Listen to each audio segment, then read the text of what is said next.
जी, मैं वोटर हूं और मैं आया हूं। मैंने अपना शनाख्ती card election commission of Pakistan के नुमाइंदे को दे रहा हूं। इन्होंने वेरीफाई किया। फिर मैं यहाँ पे आता हूं। यहाँ पे प्रिजाइडिंग ऑफिसर खड़े हैं। प्रिजाइडिंग ऑफिसर मेरा आईडी कार्ड चेक करते हैं और मुझे क्लियर करते हैं कि मैं अपना वोट डाल सकता हूं। इन्होंने यहाँ से बैलेट का प्रेस किया और मैंने अपनी पसंद के कैंडिडेट को देखते हुए, इंतखाबी निशान भी है और नाम भी है, तो मैं अपना वोट दे रहा हूं जी जुबैर जट को, बैट। ये मैंने दबा दिया अपना वोट। ये यहां से वोट निकल आया। अब ये मैं पर्ची लेकर और इसको बैलेट पेपर में, जो इलेक्शन कमीशन का, वो उसमें मैं डाल देता हूं। अब जब वोटिंग खत्म हो गई है तो सारे पोलिंग एजेंट्स को बुला लिया जाएगा। प्रिजाइडिंग ऑफिसर कहेंगे कि जी टाइम वोटिंग का खत्म हो गया है, कोई वोटर मौजूद नहीं है जो पोलिंग स्टेशन है। सबकी तसल्ली हो गई। आप इस सील को खोलेंगे जो कि पहले इसमें स्टार्ट था। जब पोलिंग स्टार्ट हुई थी तो उन्होंने स्टार्ट का बटन दबाया था। अब ये क्लोज का बटन दबाएंगे। अब पोलिंग बिल्कुल बंद हो गई। अब अगर ये भी करना चाहें, स्टार्ट का बटन भी दबाना चाहें दोबारा, तो ये नहीं कर सकते। अब कंसोलिडेटेड रिजल्ट्स चाहिए, तो प्रिजाइडिंग ऑफिसर फिर आप दबाएं रिजल्ट्स। ये रिजल्ट्स में, और ये आपकी उसी वक्त आपके पास पूरा जो भी कैंडिडेट्स थे, यहाँ पे चूंकि जुबैर जट को एक वोट पड़ा था तो सिर्फ उनके आगे एक वोट लिखा हुआ है, बाकी किसी का कोई वोट नहीं था। ये जो लिस्ट है इसमें प्रिजाइडिंग ऑफिसर साइन करेंगे और उसके बाद जो भी पोलिंग एजेंट्स हैं वो साइन करेंगे। हमने फिर एक एप्लीकेशन डेवलप की है जिसमें कि जो QR कोड है उसको जो प्रिजाइडिंग ऑफिसर है उसके पास उसकी एप्लीकेशन होगी, वो उसको स्कैन करेगा। अब किसी और आम फोन पे करें आप। अब ये है जो एप्लीकेशन के साथ है, वो जो ही किया है आपने देख लें कि वही रिजल्ट जो कि इसके हैं वही रिजल्ट आए हैं। इसको हमने रिले करना है वापस इलेक्शन कमीशन ऑफ पाकिस्तान के हेडक्वार्टर को।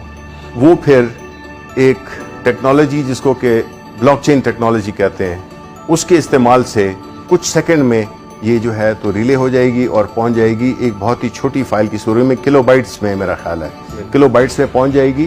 तो ना सिस्टम बैठेगा और ना कोई और कॉम्प्लिकेशन आएगी।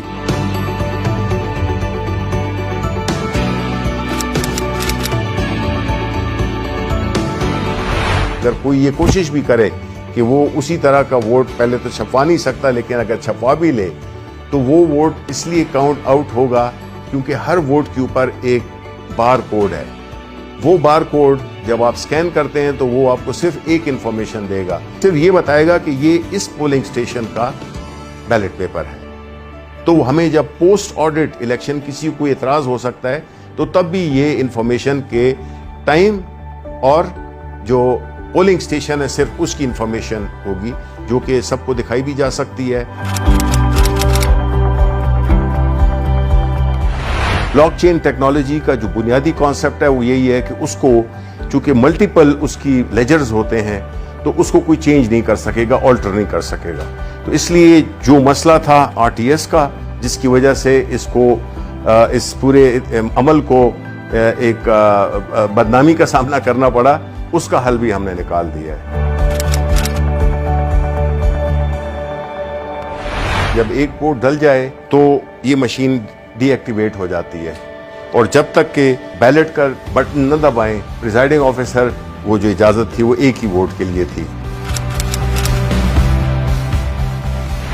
ये सिर्फ मशीन नहीं, ये पूरी एक सोच की तब्दीली है, उस निज़ाम की तब्दीली है। लोग धौंस के ज़रिए, पैसे के ज़रिए और मुख्तलिफ गैर कानूनी हथगंडे इस्तेमाल करके वो हारे हुए इलेक्शन को जीत में तब्दील कर देते थे और जीते हुए इलेक्शन को हार में तब्दील कर देते थे। चूँकि एक स्टैंड अलोन मशीन है जिसमें कि इसका न कोई इंटरनेट से ताल्लुक़ है, ना इसका कोई वाईफाई से ताल्लुक़ है, ना इसका कोई ब्लूटूथ से है, तो ये बैरूनी असरात से ये बिल्कुल मुबर्रा है। दूसरी बात यह है कि इस मशीन में कोई ऑपरेटिंग सिस्टम नहीं है, जिसकी वजह से इसमें ना बग्स डाली जा सकती हैं, ना इसको हैक किया जा सकता है। जो कोई बदउनवानी हो सकती है या कोई शैतानी हो सकती है कि कोई इसमें एल्फी डाल दे बटन्स में, तब भी इसकी मशीन की परफॉर्मेंस में फ़र्क नहीं पड़ेगा। कोई कील लगाने की कोशिश करे तो भी नहीं होगा, पिन लगाने की, पानी फेंकने की, कोई और लिक्विड फेंकने की, इसकी परफॉर्मेंस को बिल्कुल अफेक्ट नहीं कर सकता।